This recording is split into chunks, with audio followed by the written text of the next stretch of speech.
පෘථුවියට ජලය ලැබෙන චක්‍රීය ක්‍රියාවලිය පිළිබඳව තමයි අද දවසේ අපි සාකච්ඡා කරන්නේ. මේ ක්‍රියාවලියට අපි කියනවා දරුවනේ ජල චක්‍රය කියලා කියනවා. එතකොට මුලින්ම අපි ගත්තොත් මේ සෞරග්‍රහ මණ්ඩලය තුල ග්‍රහලෝක තියෙනවානේ 8ක්. බුධ, සිකුරු, පෘථිවිය, අඟහරු, බ්‍රහස්පති, සෙනසුරු, යුරේනස්, නෙප්චූන්. ග්‍රහලෝක 8ක් තියෙනවා. මේ ග්‍රහලෝක 8න් දැනට සොයාගෙන තියෙන කරුණුත් එක්ක ජීවයේ පවතින එකම ග්‍රහලෝකයේ බවට පත් වෙන්නේ අපේ පෘථිවිය.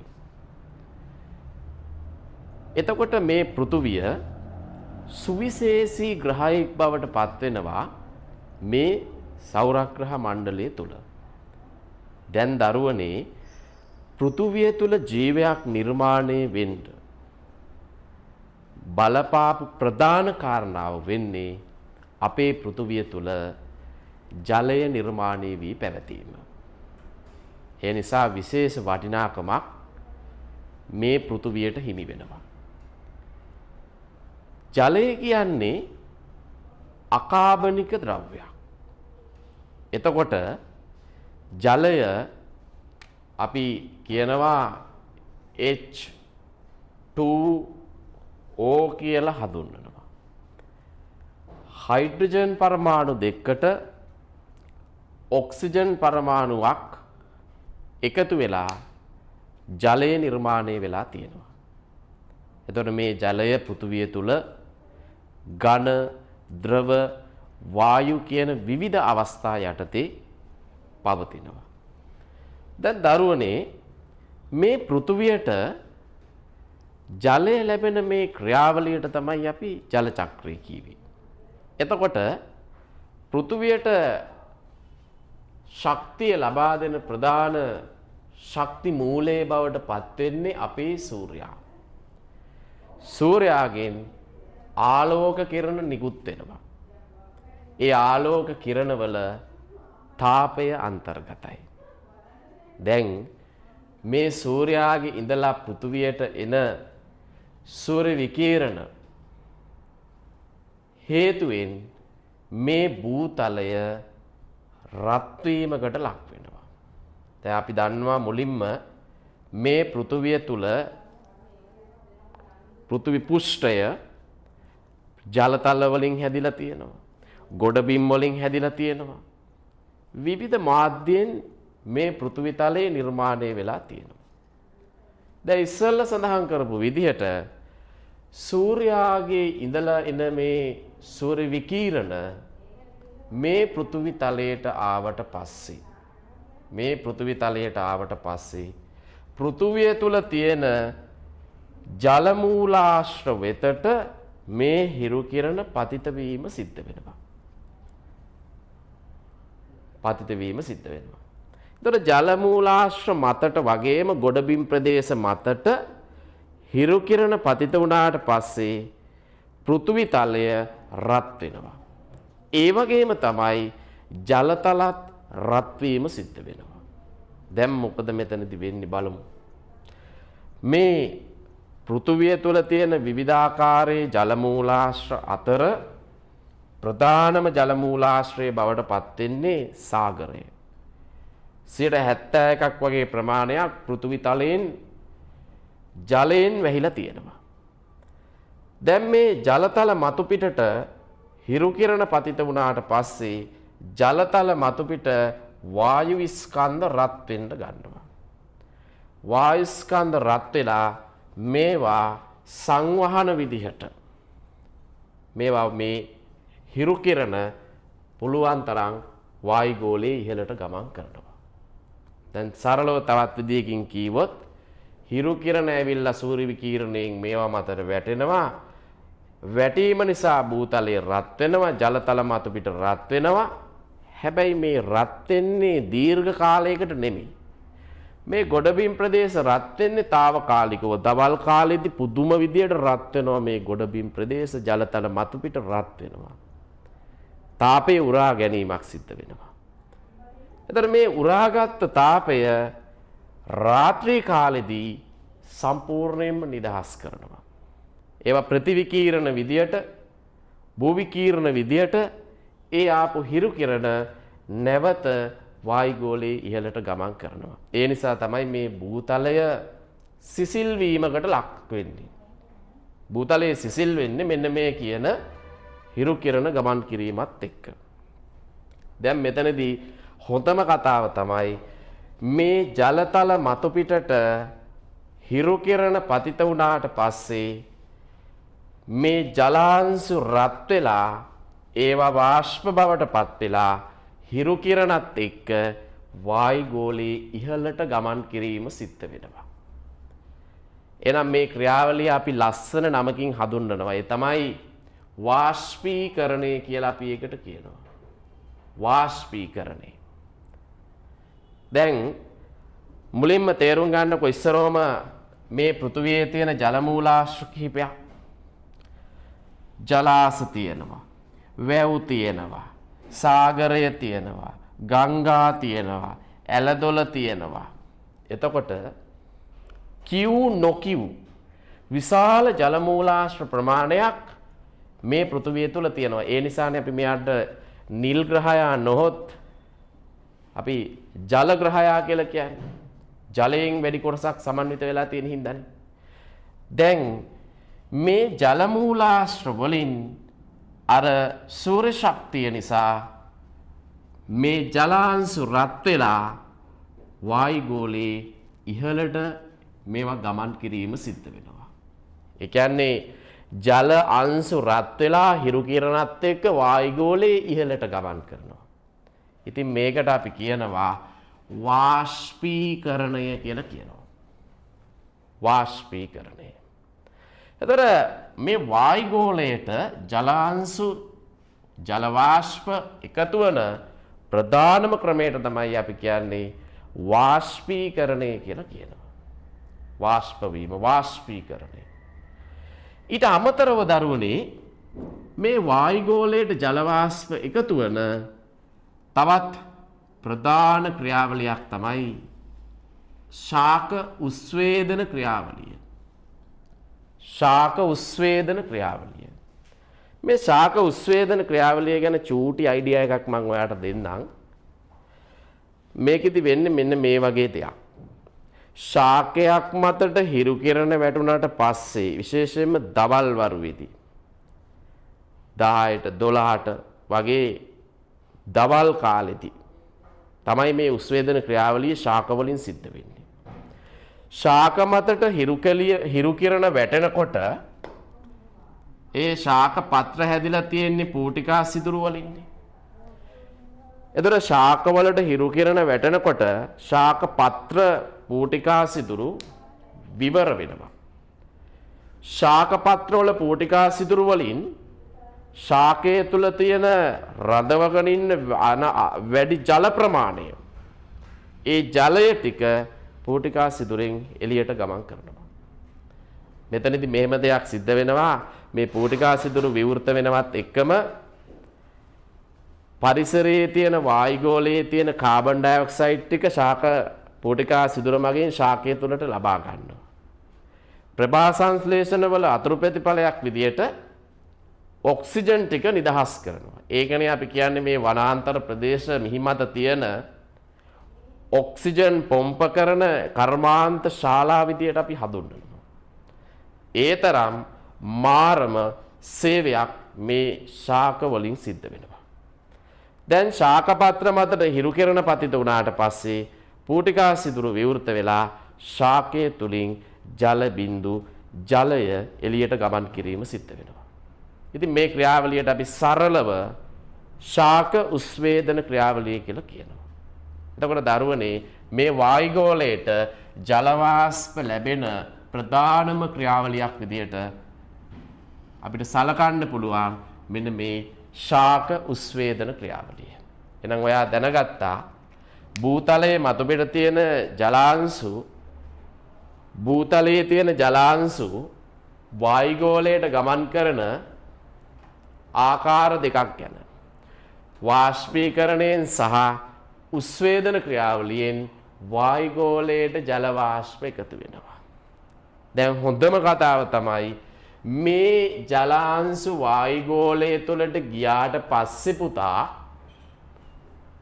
මේ ජලාංශු වායුගෝලයේ තියෙන ජලාකර්ෂණ න්‍යෂ්ටි කියලා හඳුන්වන න්‍යෂ්ටි සමග එකට ඒකාබද්ධ වෙනවා. ජලාකර්ෂණ න්‍යෂ්ටි කියවහම වායුගෝලය තුළ තියෙනවා දුම්, දැලි, ලවණ අංශු මේ වගේ විවිධ අංශු මේ කොටස් මේ වායුගෝලය තුළ තියෙනවා. අපි ඒවට කියනවා ජලාකර්ෂණ න්‍යෂ්ටීන් කියලා. මේ ජලාකර්ෂණ න්‍යෂ්ටීන් වටා අර වාෂ්පීකරණයෙන් සහ උස්වේදන ක්‍රියාවලිය මගින් වායුගෝලයේ ඉහළට ගමන් කරපු ජල අංශු මෙන්න මේ ජලාකර්ෂණ න්‍යෂ්ටි තුළ ඒකරාශී වෙලා ජල බිඳු නිර්මාණය වීමක් සිද්ධ වෙන්න පුළුවන්. එතකොට වායුගෝලයේ තුළ මේ සිදුවන ක්‍රියාවලියට අපි කියනවා මොකක් කියලාද? ඝනීභවනය කියලා කියනවා. ඒ කියන්නේ ජල වාෂ්ප ඝනීභවනයට ලක් වෙලා වායුගෝලයේ තුළ වලාකුළු නිර්මාණය වීමක් සිදු වෙනවා. ක්ලවුඩ්ස් එහෙම නැත්නම් වලාකුළු නිර්මාණය වීම සිද්ධ වෙනවා. දැන් මේ ඔයා දැනගන්නකෝ වලාකුළක් කියන්නේ මොකක්ද?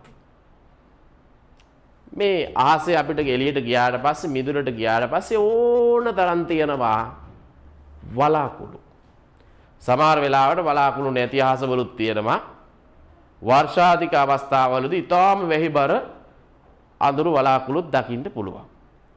දැන් මේ වලාකුළු වල තියෙන්නේ ජල වාෂ්ප සහ ජල බිඳු.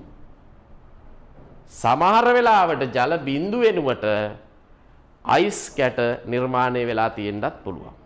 ඒක වෙනම කතාවක්. දැන් මේ වලාකුළු කියලා අපි හඳුන්වන්නේ පුතා වායුගෝලයේ ජල වාෂ්ප, ජල බිඳු, කුඩා ප්‍රමාණයේ විවිධ ප්‍රමාණයේ අයිස් කැට රඳවාගෙන ඉන්න වායු ස්කන්ධවලට අපි කියනවා වලාකුළු කියලා කියනවා.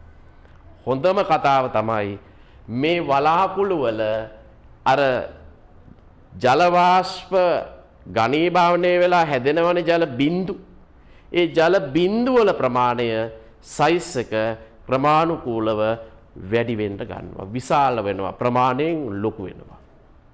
සමහර වෙලාවට මම එක තැනකදී කීවා මේ ජල වාෂ්ප නෙමෙයි ජල වාෂ්ප ඝනීභවනය වෙලා සමහර අවස්ථාවල් වලදී ජල බිඳු නෙමෙයි හැදෙන්නේ අයිස් කැට නිර්මාණය වීමක් සිද්ධ වෙන්න පුළුවන්. ඒකට හේතුව තමයි පුතේ මේ වායුගෝලයේ පවතින උෂ්ණත්ව තත්වයක් එක්ක සමහර වෙලාවට ජල බිඳු නිර්මාණය නොවි අයිස් කැට නිර්මාණය වෙන්න පුළුවන්.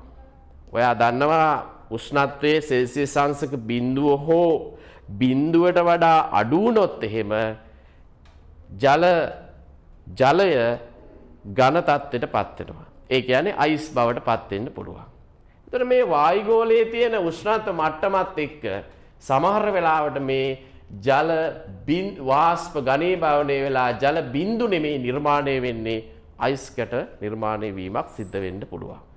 එතකොට කොහොම නමුත් මේ වලාකුළු වල හැදෙන මේ ජල බිඳු සහ අයිස් කැටවල සයිස් එක එහෙම නැත්නම් ප්‍රමාණය වැඩි වීමත් එක්ක තවදුරටත් මේ වායු ස්කන්ධ වලට මේ ජල බිඳු සහ අයිස් කැට මේවා දරාගෙන ඉන්න බෑ. ඒ වගේ බර වැඩි වෙනවා. ඇයි?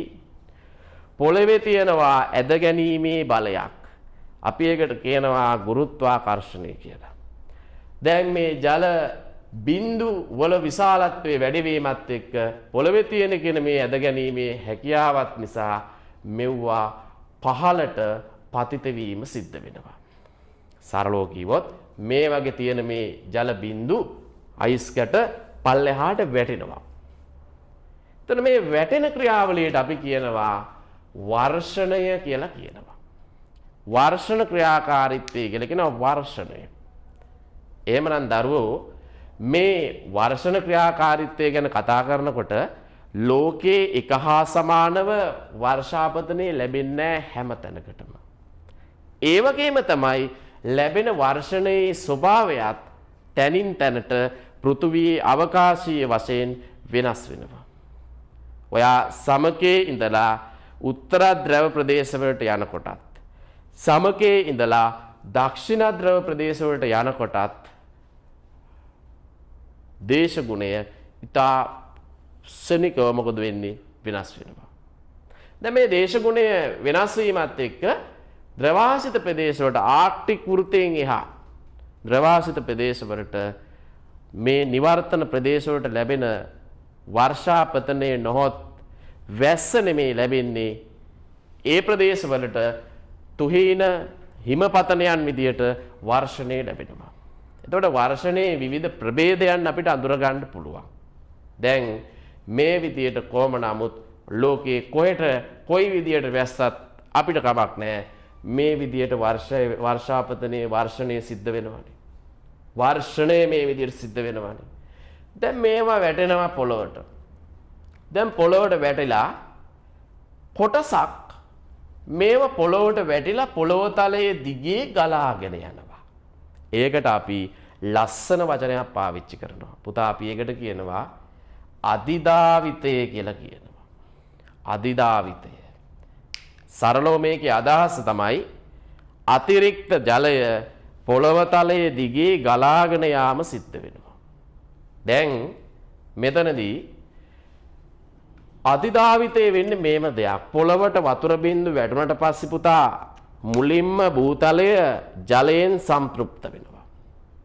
ජලයෙන් භූතලය සම්තෘප්ත වුණාට පස්සේ ජලය පොළොවට උරාගෙන තවත් උරා ගන්න බැරි වෙනකොට ඒවා ඒ වතුර පොළොව තලයේ තුල ඒකරාශී වෙලා ඒවා භූතලයේ දිගේ ගලාගෙන යනවා.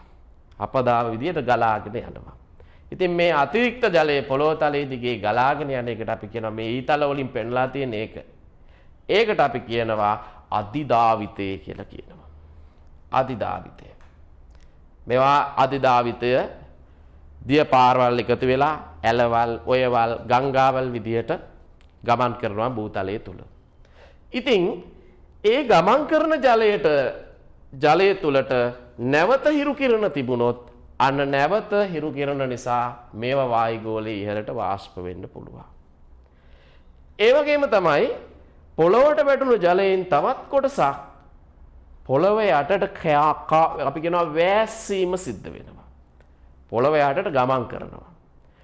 මේවා පොළොව යටට ගමන් කරනකොට මේ වැස්සීම සිදු වෙනකොට පොළොවේ මදතුරක් ජලය ගමන් කරනකොට මේ වැස්සෙන ජලයෙන් කොටසක් ශාක මුල් මගින් ලබා ගන්නවා ශාක ප්‍රභා සංශ්ලේෂණ ක්‍රියාවලියට ශාකවල පැවැත්මට ඕන කරන ජලය මේ වැස්සෙන ජලයෙන් කොටසක් පස් අංශු වල හිඩස් අතර තියෙන ජලය ලබා ගන්නවා ශාක මගින්. මම ඉස්සෙල්ලා කීවා ඒ ශාක මගින් ලබාගත් ජලය ශාකයේ තුල තැම්පත් කර ගන්නවා. ඒ වැඩි ජල ප්‍රමාණය ශාක උස්වේදන ක්‍රියාවලියෙන් නැවත පිට කරනවා. ඒවත් වායුගෝලයට ඇදිලා යනවා.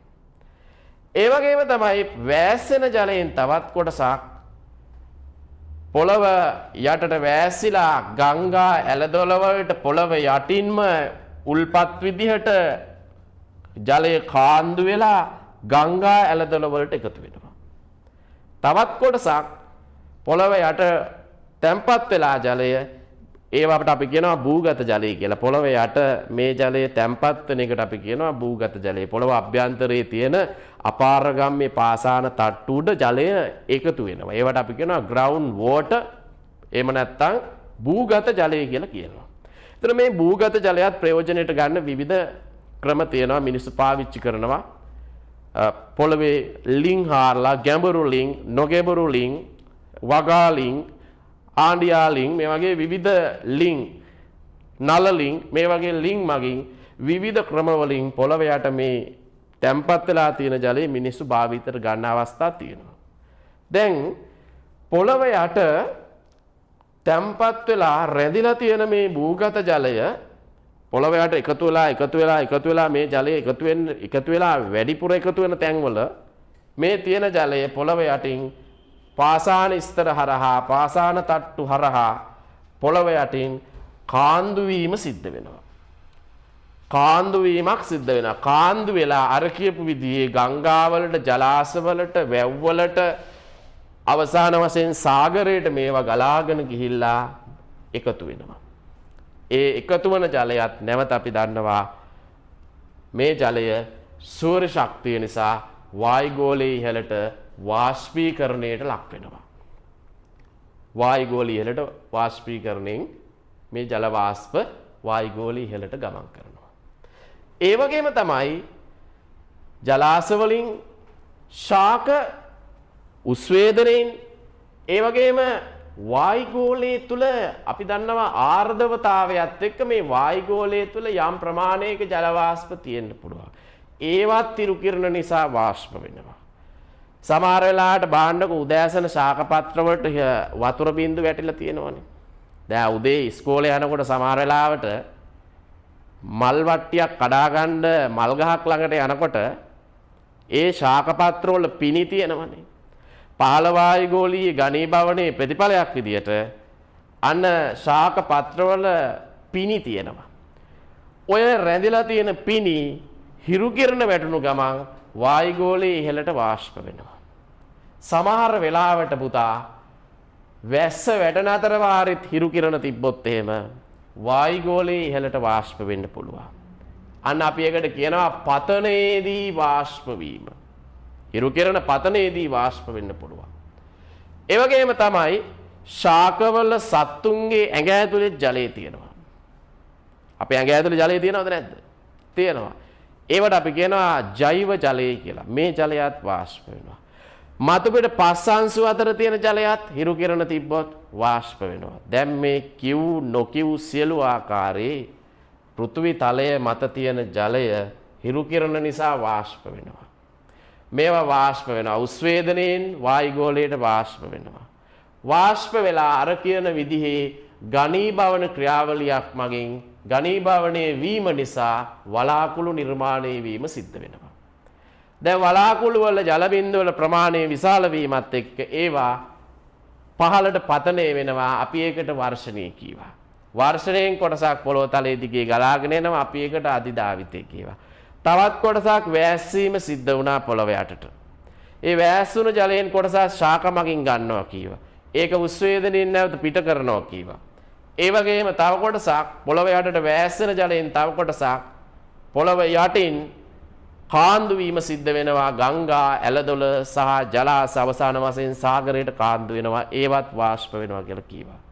දැන් බලන්න පෘථුවියට ජලය ලැබෙන මේ චක්‍රීය ක්‍රියාවලිය නවතින එකක්ද? නවතින එකක් නෙමෙයි. මේක අඛණ්ඩව සිදුවන චක්‍රීය ක්‍රියාවලියක්. ඒ නිසා තමයි අපි මේකට කියන්නේ ජල චක්‍රය කියලා කියනවා. මේ කියන්නේ ජල චක්‍රය. මේක අඛණ්ඩව සිදුවන ක්‍රියාවලියක්. මේ චක්‍රයේ කොහෙවත් මුලක් කොතනද තියෙන්නේ? අගක් කොතනද තියෙන්නේ කියලා අපිට හොයාගන්න බෑ. ඒක මුලක් මැදක් නොමැති අඛණ්ඩ චක්‍රීය ක්‍රියාවලියක්. හැබැයි දරුවනේ මේ ජල චක්‍රය රටවල් වල මහද්වීපවල එක හා සමාන විදිහට ක්‍රියාත්මක වෙන්නේ නැහැ. මේ ජල චක්‍රය හරි අන්තගාමී විදිහට ලෝකේ ක්‍රියාත්මක වන අවස්ථා අපිට හඳුනා ගන්න පුළුවන්. ඒ ආරහා නිර්මාණය වෙච්ච විශාල ගැටලු අපිට අඳුර ගන්න පුළුවන්. ජල චක්‍රයේ අන්තගාමී ක්‍රියාකාරීත්වයත් එක්ක මේකේ කෙටි කාලීන දිගු කාලීන බලපෑම් අපිට සාකච්ඡා කරන්න පුළුවන්. ඉතින් ඔයාට පොඩි සරල අදහසක් දුන්නේ මේ ජල චක්‍රය කොයි විදිහටද මේක චක්‍රයක් විදිහට ක්‍රියාත්මක වෙන්නේ කියලා අපි කතා කරේ. ඉතින් පෘථුවියේ උපපද්ධති 4 දන්නවා: ජලගෝලය, වායුගෝලය, ශිලාගෝලය, ජෛවගෝලය. එහෙනම් ඒ අනිකුත් පෘථුවියේ හැදිලා තියෙන උපපද්ධති තුල චක්‍රීයව අඛණ්ඩව සිදුවන ක්‍රියාවලියක් තමයි මේ ජල චක්‍රය. ඉතින් ඔයාට මේ කොටසෙන් යම් අදහසක් ජල චක්‍රය පිළිබඳව ගන්න පුළුවන් වෙන්නේ නැති කියලා මම විශ්වාස කරනවා.